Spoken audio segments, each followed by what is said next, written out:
Assalamualaikum warahmatullahi wabarakatuh. Shalom, salam sejahtera bagi kita semua. Perkenalkan, saya Tirsa Masana Hartono dengan NIM K122080. Pada kesempatan kali ini, saya akan mempresentasikan contoh evaluasi pembelajaran bahasa Indonesia, yakni evaluasi kognitif dalam teks deskripsi kelas 11. Capaian pembelajaran pada teks deskripsi kali ini yaitu menganalisis dan memaknai informasi berupa gagasan, pikiran, perasaan, pandangan, arahan atau pesan yang tepat dari berbagai jenis teks, baik itu teks fiksi maupun teks non-fiksi, untuk berbagai tujuan secara logis, kritis, dan juga kreatif. Tujuan pembelajaran pada teks deskripsi kali ini yaitu 1. Setelah melakukan kegiatan membaca sebuah teks deskripsi, peserta didik diharapkan mampu menemukan struktur teks deskripsi. Yang kedua, setelah membuat peta konsep struktur teks deskripsi, peserta didik mampu menulis teks deskripsi dengan tepat. Indikator pembelajaran, peserta didik mampu 1. Menemukan struktur bagian dengan tepat, 2. Menemukan kalimat teks deskripsi dengan tepat, 3. Menemukan paragraf dengan tepat, 4. Menemukan ciri-ciri teks deskripsi dengan tepat, dan yang kelima, membuat teks deskripsi sesuai struktur teks deskripsi dengan tepat. Langkahnya yang pertama yakni menyusun kisi-kisi melalui adanya tabel yang disediakan dengan kolom capaian pembelajaran, indikator, teknik, jumlah, level, jumlah bentuk soal, dan nomor soal. Untuk capaian pembelajarannya yakni memahami struktur teks deskripsi. Indikatornya yang pertama, menemukan struktur bagian yang tepat dari sebuah paragraf yang akan disajikan. Teknik tulis, jumlah ada 2, level kognitif yaitu C2, jumlah bentuk dan nomor soal yaitu pilihan ganda nomor 1 dan juga nomor 2. Indikator yang kedua, menemukan kalimat teks deskripsi dengan tepat berdasarkan petunjuk yang diberikan. Teknik tulis, jumlah soal ada 1 soal, ya level kognitifnya C3. Dalam bentuk pilihan ganda untuk nomor 3. Selanjutnya untuk nomor 4, indikator yang diberikan yakni menemukan paragraf yang tepat berdasarkan struktur teks deskripsi yang diberikan. Teknik tulis, level taksonomi Bloom yaitu C4. Kemudian untuk nomor 5, masih dalam pilihan ganda, indikator yang diberikan yaitu menemukan ciri-ciri teks deskripsi dengan tepat. Teknik tulis, jumlah soal ada 1, termasuk dari C2. Selanjutnya, contoh uraian terdapat di satu nomor, yaitu di nomor 6, dengan level kognitif, level taksonomi Bloom-nya C6, yang mana indikator yang diberikan yakni membuat teks deskripsi sesuai struktur teks deskripsi dengan tepat. Langkah-langkah yang dapat diberikan tadi yang pertama adalah membuat kisi-kisi, dan sekarang yang kedua yakni membuat soal. Contoh soal yang pertama, pilihan ganda dengan contoh soal, Pantai Parangtritis memanjang dari ujung timur yang dibatasi oleh tebing pegunungan ke arah barat, hingga pantai-pantai selanjutnya seperti Pantai Parangkusumo dan Pantai Depok. Berdasarkan struktur teks deskripsi, paragraf tersebut merupakan titik-titik-titik. A. Identifikasi, B. Deskripsi bagian, C. Deskripsi manfaat, D. Simpulan. Kemudian untuk yang nomor 2, menjelang senja, kita akan disuguhi pemandangan lain yang menakjubkan. Mentari berwarna kuning keemasan perlahan tenggelam di ufuk barat. Kemudian secara perlahan membuat mata kita tak berkedip untuk terus menikmati pesarangannya. Sungguh ciptaan Tuhan yang luar biasa. Berdasarkan struktur teks deskripsi di atas menunjukkan A. Identifikasi, B. Deskripsi bagian, C. Deskripsi manfaat, D. Simpulan. Untuk soal nomor 1 dan 2 yakni diberikan sajikan soal yang mengenai sebuah penggalan teks yang kemudian peserta didik diharapkan mampu mengidentifikasikan manakah jawaban yang tepat untuk struktur teks dalam penggalan tersebut. Dan kemudian untuk nomor soal yang ketiga, teks deskripsi yang cocok untuk menggambarkan keindahan pantai antara lain. A. Di tempat ini ada beberapa kolam air panas yang bersumber dari dalam bumi. B. Dikelilingi pasir putih yang indah serta dipenuhi pemandangan alam yang sangat mempesona. C. Di taman, Anda akan menemukan sebuah kolam buatan yang sengaja dibangun tepat di tengah-tengahnya. D. Tak hanya itu, tempat wisata ini memiliki ratusan pohon yang berbaris dengan rapi. Kemudian nomor soal yang 4, paragraf yang mengandung unsur teks deskripsi umum yaitu adalah A. Rumah makan Nyambel terletak di sebelah selatan alun-alun Kota Malang. Rumah makan ini terkenal dengan masakan tradisionalnya. Nama rumah makan ini berasal dari bahasa Jawa yang berarti enak sekali. B. Ketika memasuki rumah makan Nyambel, kita disambut gapura bernuansa Jawa yang berdiri kokoh di pintu masuk. Di bagian depan rumah ini terpasang gapura ialah bertuliskan huruf Jawa dengan warna alami. C. Bagian tengah memakan ini diletakkan gamelan Jawa yang tertata rapi lengkap dengan seniaganya. Warna keemasan gamelan dengan kayu warna coklat gelap sangat indah dipandang. D. Di bagian belakang rumah makan yang terdapat kolam ikan nila warna merah yang mendominasi kelam, tampak seperti kain indah yang sedang dimainkan seorang penari. Soal yang kelima, berikut ini adalah ciri-ciri teks deskripsi kecuali A. Menggambarkan atau melukiskan sesuatu, B. Penggambaran objek dikuatkan dengan melihat panca indera, C. Membuat pembaca atau pendengar merasakan atau mengalami sendiri, D. Menjelaskan karakter tokoh cerita. Kemudian contoh soal uraian yang pertama yaitu buatlah teks deskripsi yang menggambarkan Indonesia minimal 3 paragraf. Demikian contoh soal yang dapat disajikan untuk langkah-langkah mengevaluasi kognitif peserta didik. Dan kemudian yang ketiga yakni membuat rubrik penilaian yang disajikan dalam bentuk tabel dari nomor soal, deskripsi, skor, bobot, dan rentang skor. Untuk soal pilihan ganda nomor 1 sampai dengan 5 ada jawaban benar dan juga jawaban salah. Jawaban benar mendapatkan nilai 2 dengan bobot 10. Jadi ada 5 soal maka dikali skor maksimal yaitu 10. Jika benar 2 berarti 20, jika benar 3 berarti 30. Kemudian untuk rubrik penilaian soal uraian yang disajikan dalam satu contoh soal yakni nomor 6, yaitu pertanyaannya buatlah teks deskripsi yang menggambarkan Indonesia minimal 3 paragraf. Nah,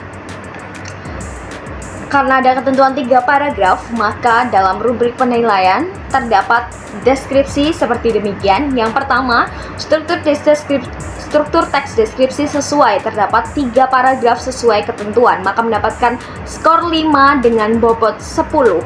Kemudian ketentuan yang kedua, struktur teks deskripsi sesuai, paragraf tidak sesuai ketentuan atau kurang dari 3, maka hanya mendapatkan skor 4 dengan bobot 10.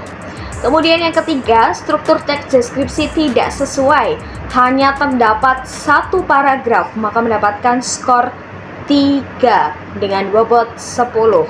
Dan yang keempat, struktur teks deskripsi tidak sesuai dan paragrafnya pun tidak sesuai dengan ketentuan, maka mendapatkan skor 2 dengan bobot 10. Untuk rentang skor dari 0 sampai dengan 50, di mana satu soalnya dikali skor maksimal yaitu 50. Jadi nanti untuk skor total dari rentang 0 sampai dengan rentang 100. Dari 50 pilihan ganda dan 50 uraian. Terima kasih. Perkenalkan, nama saya Aura Devina Putri dengan NIM K1222020. Saya akan mempresentasikan terkait evaluasi psikomotor KD menulis teks biografi, mata pelajaran Bahasa Indonesia, fase dan kelas, yaitu fase E dan kelas 10 SMA, semester 2, materi teks biografi. Yang pertama, capaian pembelajaran. Capaian pembelajaran kali ini adalah menulis teks biografi tokoh dengan memperhatikan isi, struktur, dan ciri kebahasaan yang sesuai dengan materi yang diberikan. Kemudian, tujuan pembelajaran.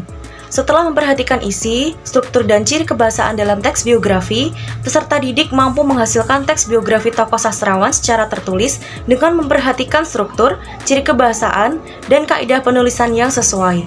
Berikut ini merupakan kisi-kisi yang di dalamnya terdapat kompetensi dasar berupa menulis teks biografi tokoh sastrawan yang berkesan bagi peserta didik dengan memperhatikan struktur, ciri kebahasaan, dan kaidah penulisan. Kemudian terdapat indikator. Yang pertama, mengidentifikasi struktur teks biografi yang diulas dengan teknik tes kinerja berbentuk petunjuk tugas. Yang terakhir adalah soal atau petunjuk, yakni mengidentifikasi terkait orientasi, urutan peristiwa, dan reorientasi pada teks biografi.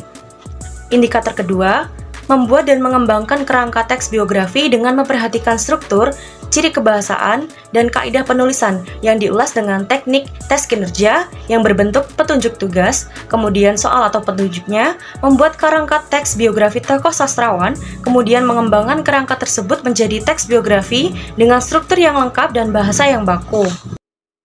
Kemudian terdapat rubrik penilaian. Rubrik penilaian berisikan aspek dan tingkatan. Tingkatan terdiri dari poin 4, 3, 2, dan 1. Yang pertama adalah aspek informasi fakta. Informasi fakta bertingkatan 4 apabila informasi fakta meliputi 4 aspek, yakni apa, siapa, di mana, dan kapan. Kemudian bertingkatan 3 apabila informasi fakta meliputi 3 aspek dari 4 fakta yang ada. Bertingkatan 2 apabila informasi fakta meliputi 2 aspek dari 4 fakta yang sudah ada. Bertingkatan 1 apabila informasi fakta hanya menyebutkan 1 aspek dari 4 fakta yang ada. Kemudian, aspek kesesuaian tema dengan isi teks. Bertingkatan 4 apabila tema sesuai dengan isi teks, dikembangkan dengan jelas, mudah dipahami, serta runtut. Bertingkatan 3 apabila tema sebagian besar sesuai dengan isi teks, dikembangkan dengan jelas, mudah dipahami, tetapi kurang runtut. Bertingkatan 2 apabila tema sebagian kecil sesuai dengan isi teks, dikembangkan tetapi kurang jelas, tidak mudah dipahami, dan tidak runtut. Dan bertingkatan 1 apabila tema tidak sesuai dengan isi teks, tidak dikembangkan dengan jelas, sulit dipahami, dan tidak runtut. Kemudian, aspek 3, rincian struktur. Bertingkatan 4 apabila rincian diletakkan sesuai urutan, lengkap meliputi 3 struktur, yakni orientasi, urutan peristiwa, dan reorientasi. Rincian struktur bertingkatan 3 apabila rincian sebagian besar diletakkan sesuai urutan, cukup lengkap meliputi 2 struktur dari 3 struktur yang ada. Rincian struktur bertingkatan 2 apabila rincian sebagian kecil diletakkan sesuai urutan, kurang lengkap meliputi 1 struktur dari 3 struktur yang ada. Rincian struktur bertingkatan 1 apabila rincian tidak diletakkan sesuai urutan, tidak lengkap, dan tidak meliputi 3 struktur yang ada. 4. Aspek terakhir yakni tanda baca dan penggunaan huruf besar dan kecil. Bertingkatan 4 apabila tidak terdapat kesalahan dalam penggunaan huruf besar dan tanda baca, sehingga teks sangat mudah dibaca. Bertingkatan 3 apabila terdapat beberapa kesalahan atau kurang dari 5 dalam penggunaan huruf besar dan tanda baca, namun teks masih mudah untuk dibaca. Bertingkatan 2 apabila terdapat sejumlah kesalahan 5-10 dalam penggunaan huruf besar dan tanda baca, sehingga teks agak sulit dibaca. Bertingkatan 1 apabila terdapat lebih dari 10 kesalahan dalam penggunaan huruf besar dan tanda baca, sehingga teks sulit untuk dibaca. Berikut adalah cara menilai dengan rubrik. Aspek pertama dikali 5, aspek kedua dikali 10, aspek ketiga dikali 5, aspek 4 dikali 5, dan kemudian terdapat total nilai yang menunjukkan hasil dari pekerjaan siswa tersebut. Penilaiannya, aspek 1 berpoinkan 4 dikali 5 sama dengan 20. Aspek 2 berpoinkan 4 dikali 10 sama dengan 40. Aspek 3 berpoinkan 4 kali 5 sama dengan 20. Aspek 4 berpoinkan 3 dikali 5 sama dengan 15. Total nilainya 20 tambah 40 ditambah 20 ditambah 15 sama dengan 95. Jadi skor yang diperoleh adalah 95. Sekian presentasi dari evaluasi psikomotor KD menulis teks biografi. Terima kasih. Perkenalkan, saya Yasamina Widatusa Ahifayono dengan NIM K1222082 dari kelas B. Di sini saya akan mempresentasikan pengembangan evaluasi afektif KD menulis teks eksplanasi dengan sikap yang dinilai adalah ketekunan. Kompetensi dasar pada evaluasi afektif ini adalah menulis teks eksplanasi dengan tema bencana alam. Indikatornya ada ketekunan dalam 1. Menentukan judul, 2. Membuat kerangka teks, 3. Mengembangkan kerangka, 4. Menyesuaikan isi dengan tema, 5. Menggunakan kaidah kebahasaan yang sesuai. Teknik yang digunakan merupakan teknik non-teks. Bentuknya berupa observasi selama proses. Instrumen yang digunakan merupakan lembar observasi sikap ketekunan siswa. Pada lembar observasi sikap ketekunan siswa, terdapat indikator-indikator yang sudah disebutkan tadi, yaitu berupa menentukan judul teks eksplanasi, membuat kerangka teks eksplanasi, mengembangkan kerangka teks eksplanasi, menyesuaikan isi teks eksplanasi dengan tema bencana alam, dan menggunakan kaidah kebahasaan teks eksplanasi yang sesuai. Disediakan juga kolom untuk memberikan checklist pada siswa apakah mereka sudah merefleksikan ketekunan pada tugas tersebut. Kriteria penilaian dibagi menjadi 4 macam, MK, MB, MT, dan BT. MK, jika semua ya, artinya 5 poin semua terpenuhi. MB, jika ada 3-4 aspek, iya. MT, jika ada 1-2 aspek, ya. BT, jika 5 aspek, tidak. Berikut merupakan contoh penilaian lembar observasi sikap tekun pada siswa. Yang pertama merupakan pada siswa bernama Hana. Indikator nomor 1 hingga 5 semua terpenuhi, dari menentukan judul teks eksplanasi, membuat kerangka teks eksplanasi, mengembangkan kerangka teks eksplanasi, menyesuaikan isi teks eksplanasi dengan tema bencana alam, dan menggunakan kaidah kebahasaan yang sesuai. Semua sudah terpenuhi, di mana refleksi ketekunan semua dilakukan oleh Hana. Siswa kedua bernama Ilma. Pada indikator nomor 1 hingga 4 semua sudah terpenuhi kecuali indikator nomor 5. Artinya, Ilma belum menerapkan dan merefleksikan sikap tekun pada indikator menggunakan kaidah kebahasaan teks eksplanasi yang sesuai. Kemudian siswa nomor 3 bernama Bima. Pada indikator nomor 1, 3, dan 4 semua sudah terpenuhi. Sehingga Bima belum menerapkan dan merefleksikan sikap tekun pada indikator nomor 2 dan 5, yaitu membuat kerangka teks eksplanasi dan menggunakan kaidah kebahasaan pada teks eksplanasi dengan sesuai. Rekapitulasi hasil evaluasi dari 3 siswa tersebut adalah: pertama, Hana dengan kualifikasi sikap tekun MK dengan deskripsi telah mampu mengerjakan tugas dengan baik dan tekun. Yang kedua, Ilma dengan kualifikasi sikap tekun MB. Deskripsinya belum berpartisipasi dalam menggunakan kaidah kebahasaan teks eksplanasi yang sesuai. Yang ketiga, Bima dengan kualifikasi sikap tekun MB. Deskripsinya adalah belum berpartisipasi dalam membuat kerangka teks eksplanasi dan menggunakan kaidah kebahasaan teks eksplanasi yang sesuai. Demikian presentasi saya mengenai pengembangan evaluasi afektif KD menulis teks eksplanasi dengan sikap yang dinilai adalah ketekunan. Mohon maaf apabila ada salah kata. Terima kasih. Wassalamualaikum warahmatullahi wabarakatuh.